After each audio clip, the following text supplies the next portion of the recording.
The mud in 1945 didn't smell like the earth in Poland. In Lodz, before the world caught fire, the dirt smelled of rain and coal soot, a heavy, industrial musk that promised work and bread. But here, on the hemorrhaging edge of Berlin, the mud smelled of sour iron and rot. It was a cold, gelatinous paste that clung to our boots like the hands of the dead, refusing to let us move forward, refusing to let us go back. I remember looking at my hands in the pre-dawn gray. They were caked in that filth. The grime worked so deep into the knuckles that I wondered if I would ever scrub them clean, or if the war had simply stained me down to the bone. Memory is a liar, of course. It smooths over the jagged edges of terror and highlights the moments of stillness, making them seem longer than they were. I'm an old man now, and sometimes I confuse the rhythm of the artillery with the rhythm of the looms back home. But I remember the cold, that damp, penetrating chill that sat in your marrow. We were waiting. That's what a sapper does most of the time. We wait for the infantry to find an obstacle, and then we crawl forward to bleed on it. Back in Lodz, before the Germans came, before the Russians came, before the city became a chessboard for tyrants, I was a man of rhythms. I worked the textile machines. It was a symphony of belts and pistons, the clattering song of production. I understood machines. I knew that if a gear seized, it was because of friction or misalignment. There was a logic to it, a cause and an effect. If you treated the machine with respect, if you oiled the joints and listened to its hum, it would feed you. I had a wife then. I had a daughter. They were part of that rhythm, the heartbeat of a life that made sense. War has no logic. It is a broken machine, screaming as it tears itself apart. Beside me in the trench, a boy named Jurek was trying to prime a demolition charge. He couldn't have been more than 18. His face a mask of pale terror under the oversized helmet.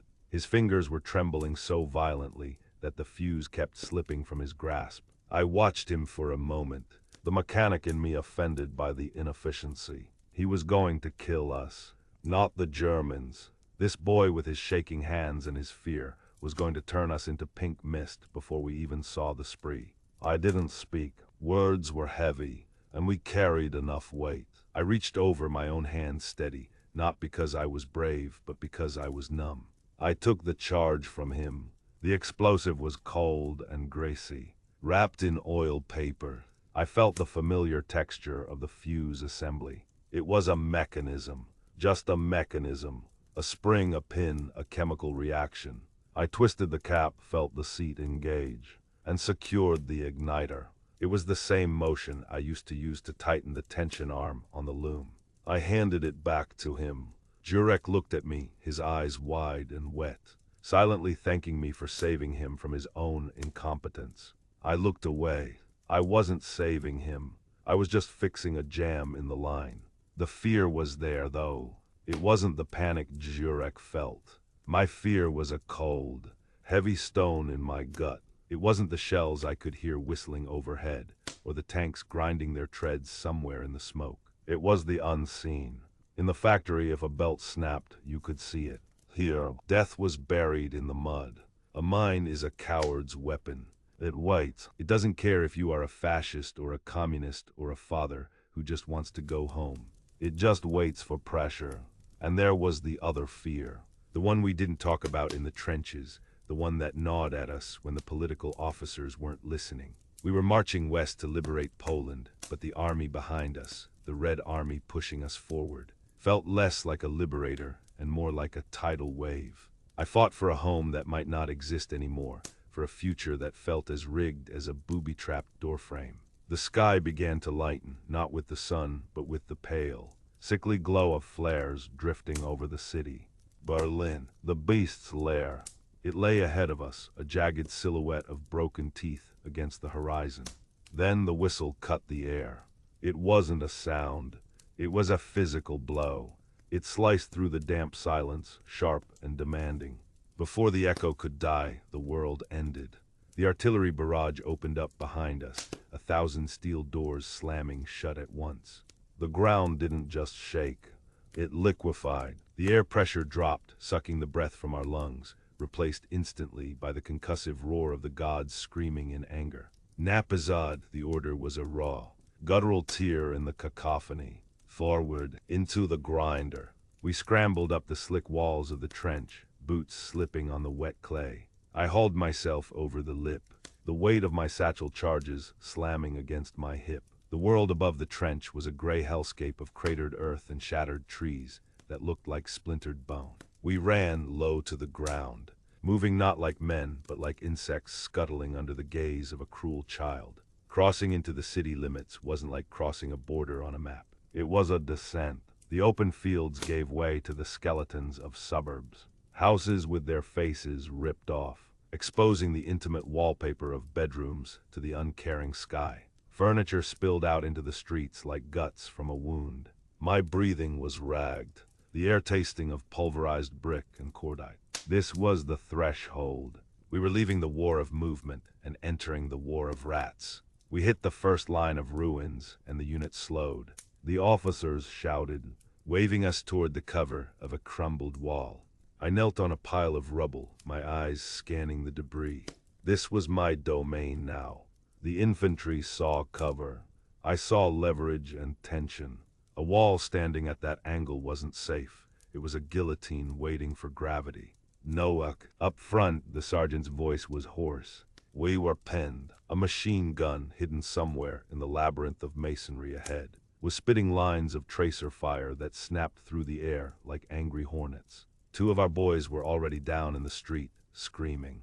I didn't look at their faces. If I looked, they became people. If I didn't, they were just broken parts. The alley, the sergeant barked, pointing to a narrow choke point flanked by piles of debris. Clear a path. We flank them. I nodded and moved. The noise of the battle, the mortar thumps, the tearing sound of the MG-42 faded into a dull background roar. My world narrowed to the 10 meters of rubble in front of me. This was the test. I crouched low, moving with the slow, deliberate grace of a man walking on ice. The alley was choked with trash, broken glass, twisted rebar, scraps of clothing. Perfect camouflage for a mine. I watched the ground, not looking for the mine itself, but for the disturbance, the unnatural smooth patch in the dust, the wire that didn't rust like the others. There, a trip wire, strung tight between a drain pipe and a heavy stone. It was clumsy, too obvious, a silver glint in the shadows. A novice would cut it, a frightened man would step over it. I stopped, my heart hammering a slow, heavy rhythm against my ribs. It was a decoy. The tension was wrong. The wire was too high. It was meant to be seen. It was meant to make you step over it, placing your foot exactly where they wanted it. I traced the line of the wire with my eyes, ignoring the sweat stinging my vision. I followed the logic of the trap. If I step over, I land. I looked at the patch of ground beyond the wire. A loose cobblestone, slightly elevated, a pressure plate, an S-mine, the bouncing Betty. It would jump to waist height and spray 300 steel balls into my groin and stomach. I crawled forward, ignoring the bullets chipping the brickwork above my head. I didn't touch the wire. I carefully, surgically reached for the cobblestone. My fingers brushed the dirt away, revealing the metal rim of the igniter.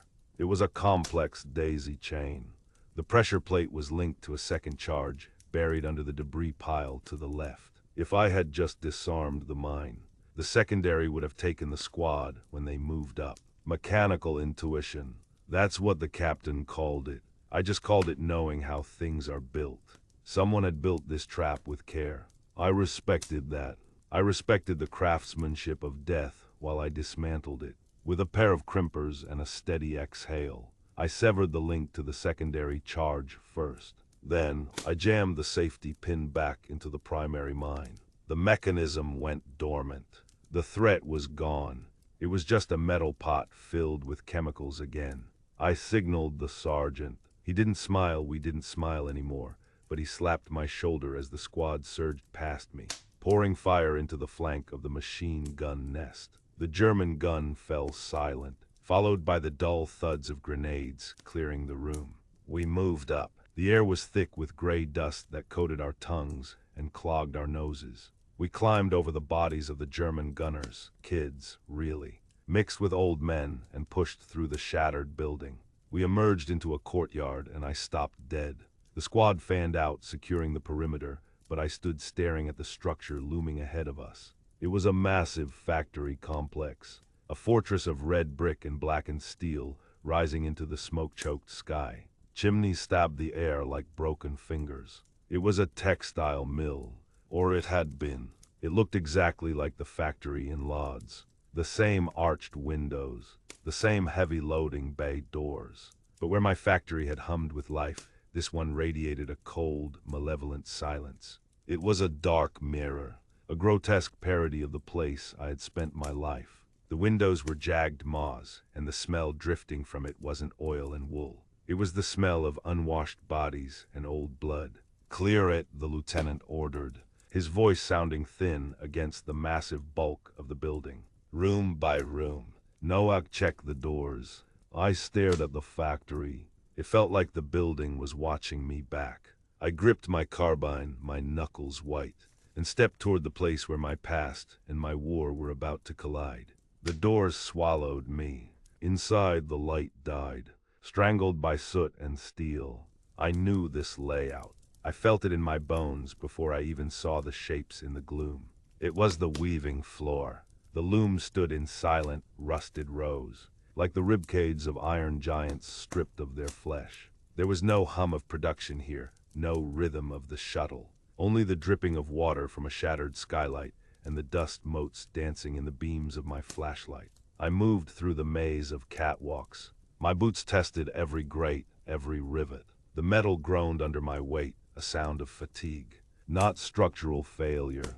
This place was built to last, just like the mill back home in Lodz. But where my factory had been a place of creation, this was a tomb. The machinery here had been driven too hard, without oil, without care. I could see the stress fractures in the drive shafts. I could smell the burnt grease. This machine had been tortured until it broke. The foreman's office hung above the floor, a glass cage for the overseer. I climbed the stairs, keeping my back to the wall. The door was ajar. Inside, papers littered the floor like fallen leaves. I swept the beam of my light across the desk, the overturned chair, the filing cabinets. I stepped forward, and the floorboard beneath my left boot gave a fraction of an inch. I froze. The resistance wasn't right. Wood rots, it softens. This felt mechanical. It felt like a spring compressing. I knelt, the motion fluid.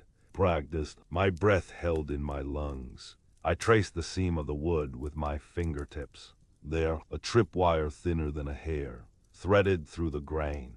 It wasn't a standard German booby trap. It was improvised, clever. I pulled my crimpers from my belt. The sweat on my forehead went cold. I wasn't defusing a bomb to save a squad.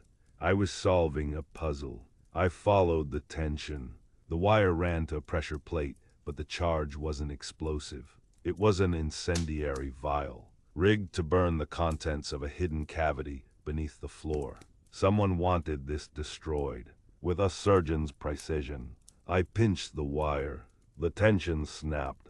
The mechanism died. I pried the board loose. There was no gold inside, no intelligence maps. There was a biscuit tin rusted at the corners. I opened it, a rosary made of knotted string, a child's shoe, the leather worn through at the toe, and a book, a photo album bound in cheap cardboard. I opened the cover. The faces stared up at me in the harsh white circle of my flashlight. They were gaunt, eyes hollowed out by hunger, heads shaved. They were laborers, slaves. But as I turned the pages, the breath left my body. The woman on the second page, she had the same high cheekbones as my mother. The boy on the third, he had the same gap in his teeth as my brother. They weren't them. I knew that. My family was gone, buried under the rubble of 1939. But they, them. These were the people I had crossed a continent to save. And here they were, catalogued in a tin box. Their lives reduced to trinkets in the floor of a factory that smelled of misery. My purpose, the iron rod that had held my spine straight since the occupation began, snapped. There was no liberation here. There was only the evidence of the crime. A boot scraped on concrete. I spun, the album clutched against my chest, my carbine snapping up in my right hand. In the doorway of the office, a shadow detached itself from the dark. A German soldier. He was young, his uniform hanging off his frame like rags. He held a Luger, but his hand trembled so violently, the barrel drew circles in the air.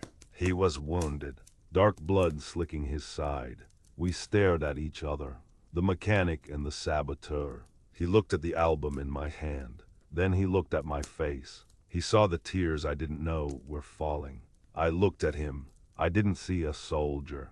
I saw the cog in the machine that had ground my people into dust. I saw the man who had guarded this factory, who had watched the woman with the high cheekbones starve, who had watched the boy with the gap-toothed smile work until he dropped. The rage rose up in me, not hot, but cold and absolute. It was the cold of the unheated factory floor in winter. His lips moved, but no sound came out. He raised the pistol higher. My finger found the trigger of the PPSH. I didn't feel the steel. I felt the weight of the album. I felt the need to break the machine, to smash the final gear. I squeezed. The recoil slammed into my shoulder, a short, violent burst that shattered the silence. The German was thrown back against the doorframe, then slid down, leaving a smear of red on the peeling paint. He didn't move. The brass casings clattered on the floorboards, spinning, then settling. I stood there for a long time. The smell of cordite filled the small room, masking the scent of old paper. I looked down at the dead boy. I looked down at the album. The machine was stopped, but it didn't matter. The harvest was already ruined. The sounds of the battle outside began to fade, drifting away to the west, towards the Reichstag. The factory settled into a heavy, suffocating silence. I was alone in the glass cage, the master of a graveyard. The mainspring of a clock is a delicate thing. If you wind it too tight, it snaps. If you handle it with rough hands, you distort the metal, and the time will never be true again. I sat at my workbench, the magnifying loupe pressed to my eye. Outside the window, the trams of modern Lodz screeched on the rails, a sound of life of a city that had forgotten the ash. My apartment was warm. It smelled of coffee and clock oil. I set the brass gear into place with my tweezers. My hands, gnarled now, spotted with age, were steady. They had always been steady. They were hands that knew how to fix things. But as I watched the balance wheel begin to oscillate, swinging back and forth in its perfect, measured rhythm, I felt the phantom weight of that biscuit tin. I survived.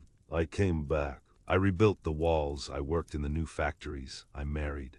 I grew old. They call us heroes. They say we liberated the world. But I know the truth. I keep it in the bottom drawer of this workbench, wrapped in a cloth. I took the loupe from my eye and set it on the table. I reached down and pulled out the album. The cardboard was soft now, disintegrating at the edges. I didn't open it. I didn't need to. I knew every face. I knew the woman who looked like my mother. I knew the boy who looked like my brother. War is not a machine you can repair. You cannot replace the broken parts and make it run smooth again. When you tear the world apart, you can glue the pieces back together, but the cracks remain. The structure is compromised. I looked at the camera, at the lens that watched me now, waiting for the wisdom of an old soldier. We marched for flags and for countries. We fought for the maps to be redrawn, for lines to be moved on paper. But in that foreman's office, amidst the dust and the dead, I learned the only truth that matters. You are only ever fighting for the faces in the photographs, the ones you carry and the ones you find. I laid my hand on the cover of the album, feeling the texture of the past beneath my palm. Remember their faces. That is the only victory that cannot be taken from you. This memory is a shard of glass I carry. Help me pull it out. Subscribe to keep this history alive.